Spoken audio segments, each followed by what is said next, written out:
एक रिश्ता होना चाहिए। तो मैं अपने ठाकुर को अपना पति मानती हूँ, क्योंकि अब मेरा मन पूर्ण रूप से समर्पण हो चुका है। आपका मन विवाह करने का नहीं है? बिल्कुल नहीं है। आता है किंचित मात्र नहीं स्वीकार करता है। इससे मैं सोचती हूँ मैं शरीर त्याग दूंगी, लेकिन किसी भी संसार के बंधन में नहीं बन सकती। सत्संग, उनकी सत्संग भी सुनती हूँ और मैंने घर त्याग दिया है, छोड़ दिया सब कुछ। राधे राधे प्रिय भक्तों, स्वागत है आपका आज के इस वीडियो में।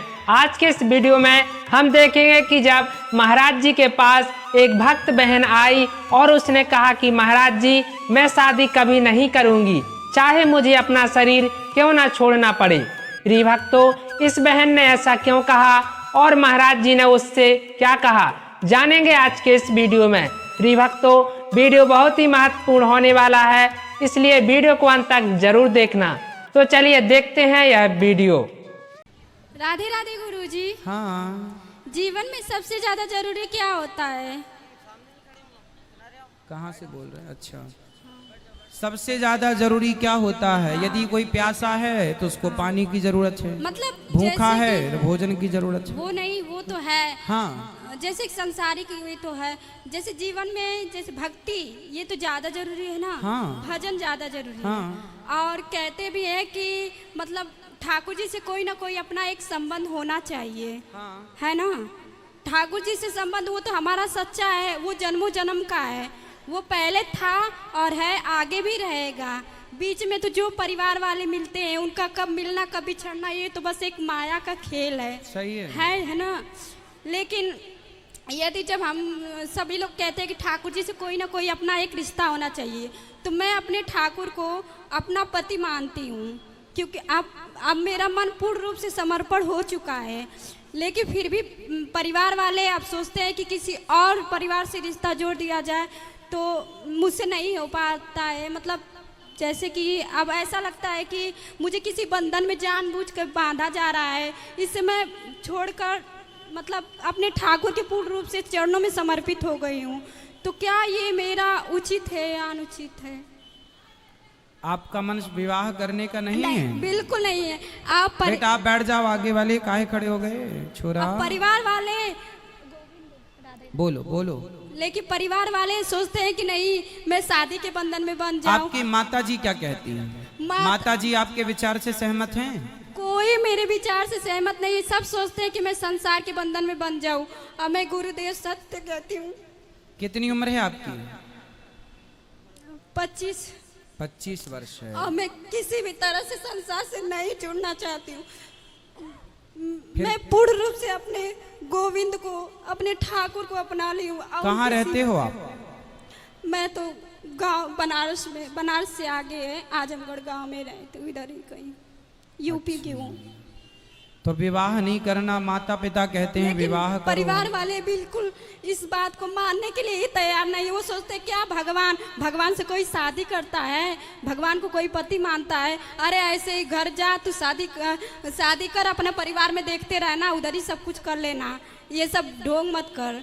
लेकिन मेरी हृदय की बात को वो लोग नहीं समझ सकते हैं, और ना मैं कैसे समझाऊँ, वो लोग समझने को तैयार नहीं है। और मेरा हृदय संसार को स्वीकार ही नहीं करता है, किंचित मात्र नहीं स्वीकार करता है। इससे मैं सोचती हूँ मैं शरीर त्याग दूंगी, लेकिन किसी भी संसार के बंधन में नहीं बन सकती। नहीं, शरीर त्याग देना वो तो त्यागना ही पड़ेगा अंत में अपने को, लेकिन जानबूझकर यदि त्यागा जाएगा तो वो अपराध हो जाएगा। वही चीज है।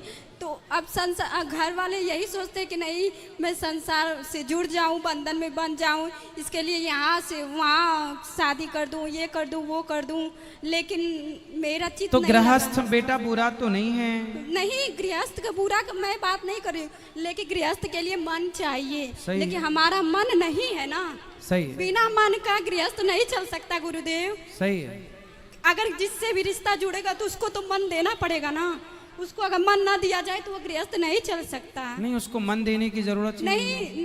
भगवान को मन दे रखो, संसार के लोगों को गुरुदेव तो जिससे मन जुड़ा होता है उसके पूर्ण रूप से जब आसक्ति हो जाती है। हाँ, मैं आपकी बात से सहमत हूँ कि भगवान गृहस्थ में रह के गृहस्थ कर्तव्यों को पूरा करना तो पड़ता वो है। समय कुछ और था, लेकिन ठीक ये है। कलयुग है। कलयुग में हम सोचे कि हमारे अनुरूप कोई रहे, तो वो नहीं, क्योंकि वो सामने वाला पता नहीं वैसा अच्छा, भक्ति भाव आपके है। अनुकूल यदि कोई पुरुष मिल जाए तो आप विवाह कर लेंगे? नहीं, कदापि नहीं कर सकती गुरुदेव, आपकी तरह भक्त मिल जाए तो? कदापि नहीं, मैं किसी को स्वीकार कर सकती। क्यों? नहीं, मेरे ठाकुर के अलावा मेरे हृदय में किसी की जरूरत नहीं है। मैं कदापि नहीं सोचती कि मेरे हृदय में मेरे ठाकुर के अलावा कोई अन्य आए कि मैं इससे कहूँ कि ये मेरा है। झूठ से सपना में भी ना बोलूं मैं कि ये मेरा है। अच्छा देखो, आपका जो विचार है इससे श्रेष्ठ विचार इस धरती पे कोई हो नहीं सकता कि भगवान को हम अपना माने।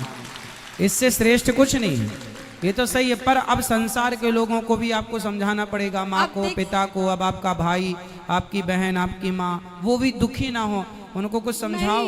मैंने इसीलिए मैंने एक कथा में सुना था संत गुरुदेव के मुख से कि हमारे ठाकुर कहते हैं कि तू सब कुछ सर्व धर्मों को त्याग कर तू मेरी शरण में आ, मैं तेरी रक्षा करूंगा। हाँ, भगवान गीता में कहते हैं सर्वधर्मान परित्यज्य माम एकम शरणम मैं व्रज। तेरी रक्षा करूंगा। मैंने बस एक बात उनकी पकड़ ली और हृदय में ये धारण कर लिया कि मेरे ठाकुर जब कहते हैं कि जब मैं तेरी रक्षा करूंगा तो तब मैं क्यों बंधन में बंधूं। ये संसार तो बस माया के खेल है, ये परिवार वाले आज है कल नहीं रहेंगे। चलो, आपकी बात से मैं सहमत हूं, पर एक छोटा सा प्रश्न मेरा आपसे ये है कि चलो आज तो आपके मन में गोविंद हैं और आपके मन में कोई किसी पुरुष का स्थान नहीं है, हमेशा आपकी साधना ऐसी चले, पर आज नहीं, आज के 5 साल बाद, 10 साल बाद कभी यदि मन ऐसा हुआ, क्योंकि मन देखो, मन स्थिर नहीं हो पाता। यदि आपका मन स्थिर हो जाए तो बहुत बड़ी बात है, पर मन तो देखो रोज गुलाटी खाता है। मन कभी ऐसा कहता है, कभी मन ऐसा कहने लगता है। जैसे अब मन अच्छा कहता है, कल को उससे बुरा कहने लगता है। तो मन का भरोसा नहीं करना चाहिए। मन का भरोसा नहीं गुरुदेव, यदि हमारा जब जैसे हम उनसे जुड़े हैं तो मेरे ठाकुर ने मुझे अपनाया है और मुझे विश्वास है जब मेरे ठाकुर ने मुझे अपनाया, मुझे ऐसा स्वप्न में दिखा कि मेरा ठाकुर से विवाह हो रहा है। मैंने ऐसा जब तो मैं आप माला किनकी जपते हैं? हाँ, माला किनके नाम की जपते हैं? नारायण से। आप ही मेरे गुरु हैं ना, मैंने आपसे ही दीक्षा लिया है। अच्छा। 1 साल पहले मैं आई थी तो जो मंत्र दिया गया है उसका जाप हाँ, करते उसका हैं? जाप करती हूँ। तो मैं मंत्र जाप करते समय एक दिन भाव में डूबी थी, तो आपके मुख से मैंने सुना था कि मतलब ठाकुर को कोई ना कोई रिश्ता जरूर होना चाहिए। तो मैं मन में भाव विचार करती थी, मैं ठाकुर को क्या मानूं।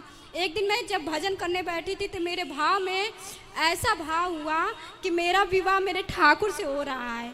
अब वो धीरे धीरे वो रिश्ता, मुझे लगा ऐसा नहीं है, लेकिन जब मैं उस रिश्ते को धीरे धीरे महसूस करने लगी, ठाकुर ने मुझे मतलब उस चीज़ का अनुभव कराने लगे कि देख तू मेरी है, तू संसार में नहीं पड़ सकती। मतलब मैं जब भी संसार में जाती थी या कहीं भी कोई रिश्ता दिखा जाता था तो वो काट देते थे, या कुछ ना कुछ ऐसी बात हो जाती या सामने वाला हट जाता था। हजारों रिश्ते आए किसी न किसी वजह से। तो मैं समझती थी ये क्या है, क्यों ऐसा हो रहा है।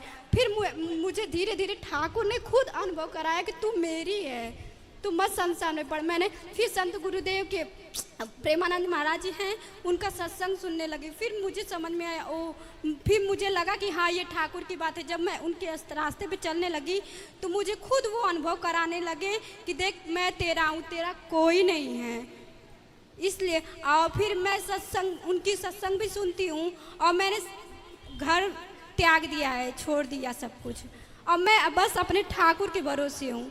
इतना दिन हो गया, 8 महीने हो गया, लेकिन मेरे ठाकुर मुझे हर पल संभाल रहे हैं, हर पल हर तो रहते कहाँ हैं आप? घर पे रहते हैं कि कहीं और रहते हैं? घर पे तो नहीं रहते हैं। फिर कहाँ रहते हैं? मैं वृंदावन में ही रहती हूँ। तो वृंदावन में अकेले रहते हैं, किसी के साथ रहते हैं? नहीं, कोई निश्चित नहीं है, कहीं पे भी। अभी ठाकुर जी मुझे जहाँ पे रख देते हैं वहाँ पे रह लेती हूँ। बेटा पर देखो, आपकी भावना अच्छी है, मन पवित्र है, सब कुछ अच्छा है आपका, आप में कोई कमी नहीं है। भगवान आपको स्वीकार कर चुके हैं, आपने उन्हें स्वीकार किया, ये सब कुछ अच्छा है। भक्ति के पथ पर ईश्वर का अनुभव हो जाना ये बड़ी बात है, आपको हो चुका, ये अच्छी बात है। संतों का संग मिला आपको, आपने मंत्र का जाप किया, आप श्रेष्ठ हैं अपनी जगह। फिर भी ये जमाना बड़ा जालिम है, खुले में कहाँ रहेंगे आप, स्त्री हैं। नहीं गुरुजी, थोड़ा सा आपको अपनी सुरक्षा के लिए तो आपको कोई स्थान जहाँ बहुत सारी स्त्रियां रहती हों, लड़कियां रहती हों, वैसा यदि आप चुन लो। आप अकेले फुटपाथ पे ना सो जाना, आप अकेले ना रहना कहीं। मैं गुरुजी कभी कभी भय मतलब मन में ऐसा लगता कि नहीं, रक्षक तो भगवान है, रक्षक तो भगवान है। द्रौपदी की लाज बचाई, रक्षक थे फिर भी लुटी ना लाज, फिर भी लाज लुटी ना। उन्होंने पुकारा ही नहीं ना। हाँ, तो द्रौपदी की लाज लुटी, फिर भगवान ने पुकारा।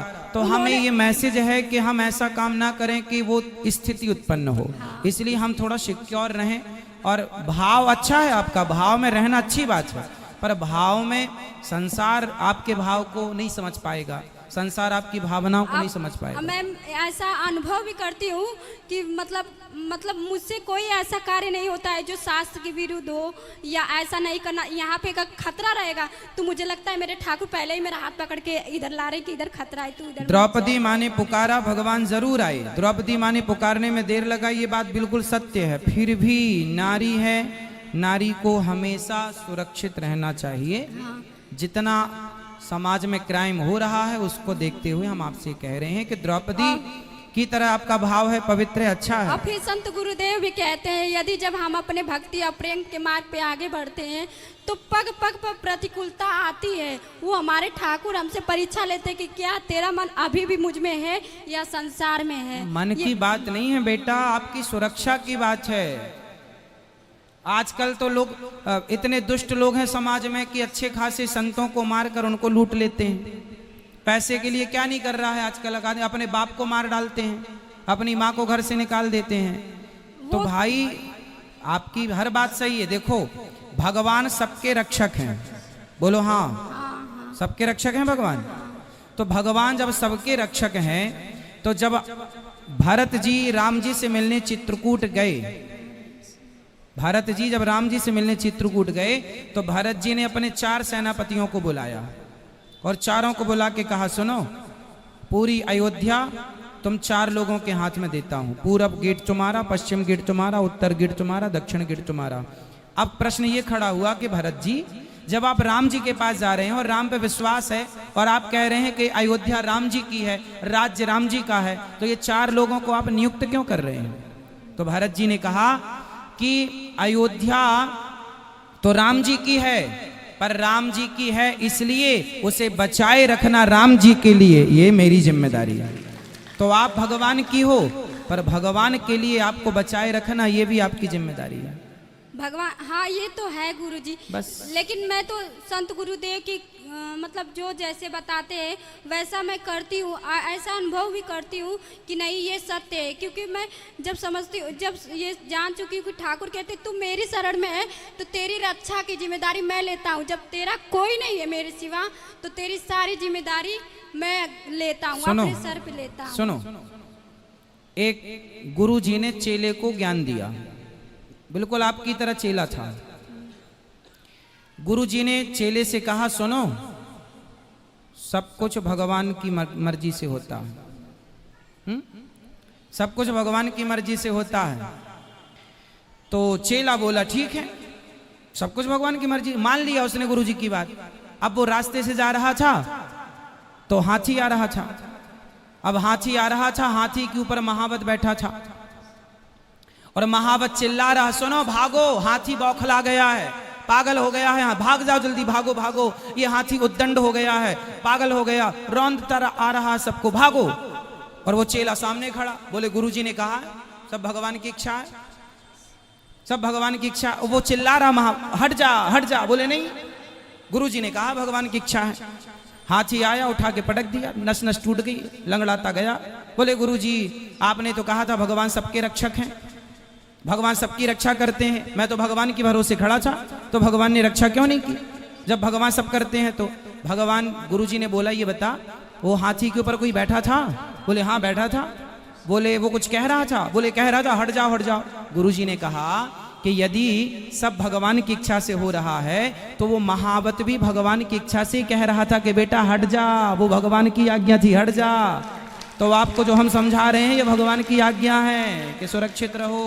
हाँ ये तो है, सुरक्षित तो हाँ। वैसे कोई भी अपनी सुरक्षा स्वयं नहीं कर सकता, सुरक्षा करने वाले तो हमारे ठाकुर ही है। भगवान सबके रक्षक हैं। हाँ, वही रक्षक है। लेकिन हम अगर हम अपनी ना चलाएं, अगर हम अपनी ना चलाएं तो वो अपनी चलाते चलो, हैं। हमारा जो धर्म है आपको समझाना, एक गुरु के नाते, एक भाई के नाते, कि भाई महिलाओं को खुले में नहीं रहना है, सुरक्षित रहना है। नहीं। अब आपको जो अच्छा लगे वो आप करो, भगवान की राह पर चले हैं, अच्छी बात है। चलो, भगवान आपकी रक्षा करें, ये प्रार्थना है।